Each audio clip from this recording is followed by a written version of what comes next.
وإذ يرفع إبراهيم القواعد من البيت وإسماعيل ربنا تقبل منا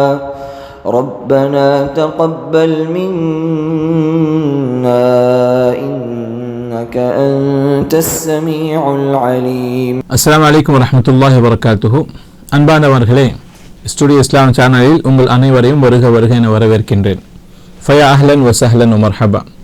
அன்பானவர்களே, இன்றைய அமர்வில் நபி ஸல்லல்லாஹு அலைஹி வஸல்லம் அவர்கள் சொர்க்கத்தில் நமக்கான வீட்டை பெறுவதற்கான வாய்ப்புகள், அதற்கான வழிமுறைகள் என்னென்ன அமல்களை செய்தால் அல்லாஹ் சுப்ஹானஹு வ தஆலா நமக்கு சொர்க்கத்தில் ஒரு மாளிகையை, ஒரு வீட்டை நமக்காக அல்லாஹ் ஏற்படுத்தி கொடுப்பான் என்பதை குறித்து நாம் பார்க்க இருக்கின்றோம்.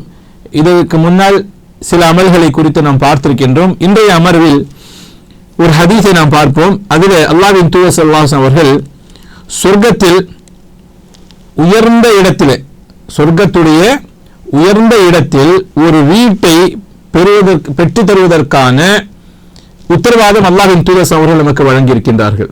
அந்த அமல் என்ன, அந்த செயல் என்னவென்றால் ஒன்றுமே இல்லை, நம்முடைய குணங்களை நாம் சீராக்கிக் கொள்வது, சிறந்த குணங்களை நம்முடைய வாழ்க்கையில் நாம் செயல்படுத்துவது, ஒரு நல்ல மனிதனாக, ஒரு நல்ல அடியாராக நாம் வாழ்ந்து காட்டுவது. அல்லாஹ்வின் தூதர் சொல்கிறார்கள், அன ஸஈமுன் பிபைத்தின் ஃபி அலல் ஜன்ன லிமன் ஹஸன குலுகுஹு. அபூ தாவூதுல வந்திருக்கக்கூடிய ஹதீஸ் இது. அல்லாஹ்வின் தூதர் சொல்கிறார்கள், நான் உத்தரவாதம் அளிக்கின்றேன்.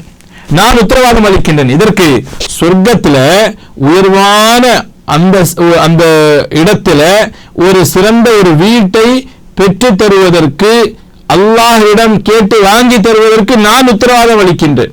அப்படி என்றால் நம்முடைய குணங்கள் சிறந்த குணங்களாக நாங்கள் இருக்க வேண்டும். நம்முடைய குணங்களை நாம் சீர்படுத்திக் கொள்ள வேண்டும்.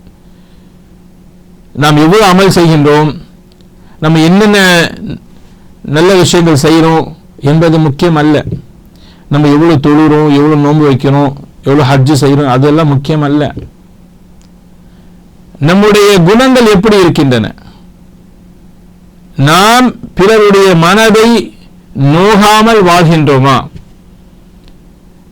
யாருடைய மனதையும் புண்படுத்தாமல் நாம் இருக்கின்றோமா, அடுத்தவரிடம் நம்ம அன்பாக பேசுகின்றோமா, அடுத்தவர்களுடைய மனதை காயப்படுத்தாமல் நாம் வாழ்கின்றோமா, அதுதான் முக்கியம். நபி ஸல்லல்லாஹு அலைஹி வஸல்லம் அவர்களிடத்தில் சஹாபாக்கள் கேட்டார்கள், அதிகமான மக்கள் சொர்க்கத்திற்கு செல்வதற்கான காரணம் என்ன, சொர்க்கத்தில் அதிகமாக அழைத்து செல்லக்கூடிய சிறந்த செயல் எது என்று கேட்டபோது நபி ஸல்லல்லாஹு என்ன சொன்னாங்க?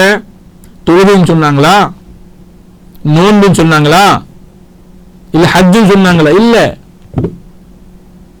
ஹுஸ்னுல் குலுக், நல்ல குணங்கள், அதுவும் முக்கியம்தான். தொழுகையும் முக்கியம்தான், நோன்பு முக்கியம்தான், ஹஜ்ஜு இன்னும் மற்ற அமல்களும் முக்கியம்தான்.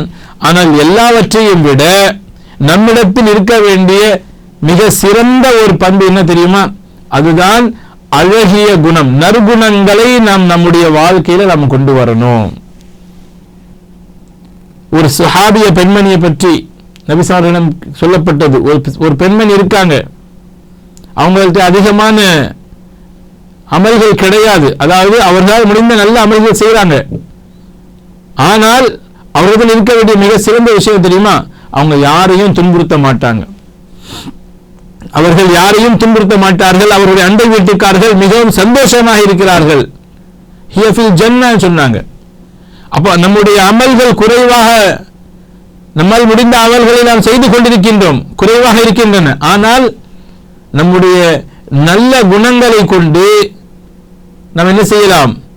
ஒரு நோம்பாளியுடைய, இரவு வணக்கசாலியுடைய நன்மைகளை நாம் அடையலாம். சுப்ஹானல்லாஹ். இன்ன மின் ஹுஸ்னில் குலுகி லயுத்ரிகு ரஜுலு தரஜத ஸாயிமி அவில் காயிம். ஒரு மனிதன் தன்னுடைய நல்ல குணத்தால் ஒரு தொழுகையாளியுடைய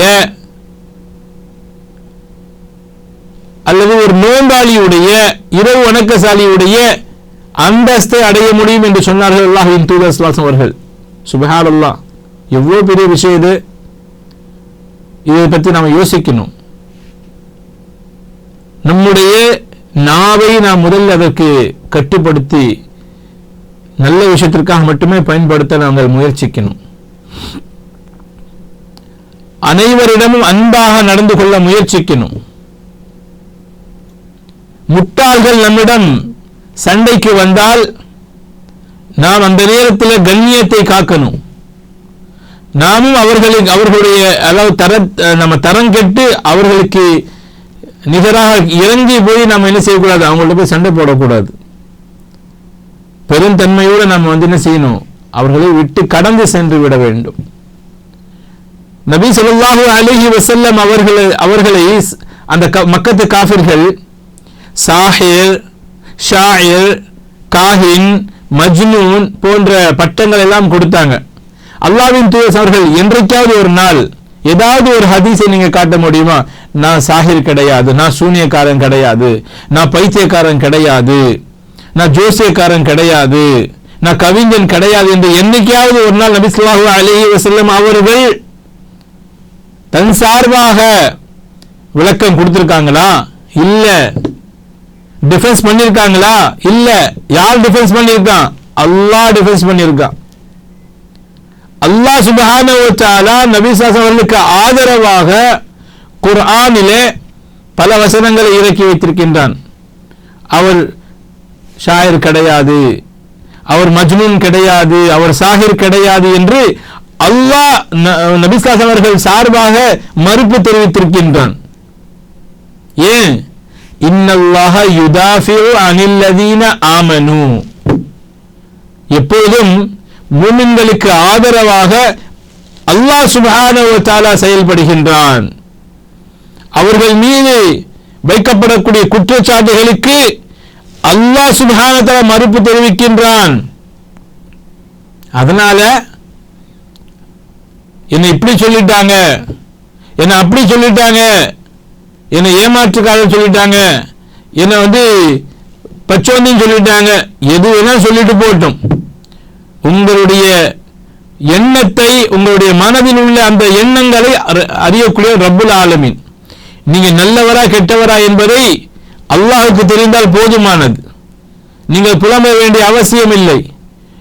நீங்க உங்களுடைய மனதை காயப்படுத்திக் கொள்ள வேண்டிய அவசியம் இல்லை. நீங்கள் கவலைக்குள்ளாக்கப்பட வேண்டிய அவசியம் இல்லை. அல்லாஹ் பார்த்துக் கொள்வான். இன்னமா அஷ்கு பஸ்ஸி வ ஹுஸ்னி இலல்லாஹ். என்னுடைய துக்கத்தையும் என்னுடைய சோகத்தையும் நான் அல்லாஹ்விடம் ஒப்படைக்கிறேன், அல்லாஹ்விடம் முறையிடுகிறேன் என்று நாம் கடந்து சென்று விட வேண்டும். எல்லாருக்கும் நின்று நீங்க பதில் சொல்லிக் கொண்டிருக்க வேண்டிய அவசியம் இல்லை. நீங்கள் கடந்து சென்று விட வேண்டும். உங்களுடைய அந்த உயர்வான நல்ல குணங்களை நீங்கள் வெளிப்படுத்த வேண்டும். ஒரு மரத்தை போல அது கல்லடிபட்டால் அது கனிகளை கொடுக்கின்றது, அது திருப்பி அடிக்காது. அதுதான் ஒரு மூமினுடைய சிறந்த குணமாக இருக்கணும் என்று இஸ்லாம் நமக்கு கற்றுக் கொடுக்குது. பழிக்கு பழி வாங்குவது இஸ்லாத்தில் அனுமதிக்கப்பட்டிருக்கிறது. ஆனால் அதை விட ஒரு சிறந்த பண்பு என்ன தெரியுமா? மன்னித்து விடுவது. ஃபமன் ஆஃபா, அதுக்கு முன்னாடி பாருங்க, வஜஸாஉ சய்யிஅத்தின் சய்யிஅத்தும் மிஸ்லுஹா. ஒரு தீங்குக்கு பகரமாக, தீங்குக்கு பதிலாக, பழிக்கு பழியாக நீங்க தீங்கு செய்யலாம். ஆனால் ஃபமன் ஆஃபா வ அஸ்லஹ ஃபஅஜ்ருஹு அலல்லாஹ். யார் மன்னித்து சமாதானமாக சென்று விடுகிறாரோ, பிரச்சனையை தீர்த்து கொள்ள முயற்சிக்கிறாரோ, அந்த பிரச்சனை விட்டு கடந்து சென்று விடுகிறாரோ, அல்லாஹ் அவருக்கு கூலி கொடுப்பான். சுப்ஹானல்லாஹ். இதை விட வேற என்ன வேணும்?